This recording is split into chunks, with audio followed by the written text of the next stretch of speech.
उम्, यो हाम्रो घरको चाहिँ अर्ग्यानिक लौकी हो। लौकीमा पनि यो गमलामा लगाएको यो। मान्छेले भन्छ खेती गर्नुपर्छ, खेत चाहिन्छ, बारी चाहिन्छ, गार्डन नभए हुन्न भन्छ। यो हामी गमलामा लगाएको छ। गमलामा लगाएर माथि तर ठुलो गमलामा चाहिँ लगाएको छ। माथि चाहिँ यो लौकीको बेललाई चाहिँ एउटा तार लगाएर माथि तलामा लगाएको छ। यहाँनिर कति लौकी तोडेर खाइयो, कति लौकी चाहिँ झुन्डेको छ यहाँ। यो देखाउनको लागि होइन कि यो प्रचार प्रसारको लागि हो क्या।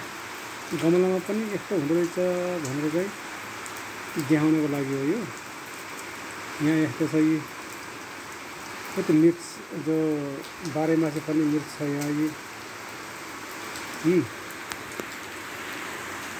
हेर्नु यी गमलामा पनि यस्तो सब्जी हुन्छ भन्ने कुरा चाहिँ अब हेर्नुहोस् कति लामो छ, कति ठुलो छ लौकी। हेर्नुहोस् यहाँ छ, उहाँ छ, उहाँ छ, यहाँ सुतेको पनि छ। यहाँ यी सुतेको लौकी पनि छ यहाँ। यी यति चाहिँ फल्दो रहेछ कि।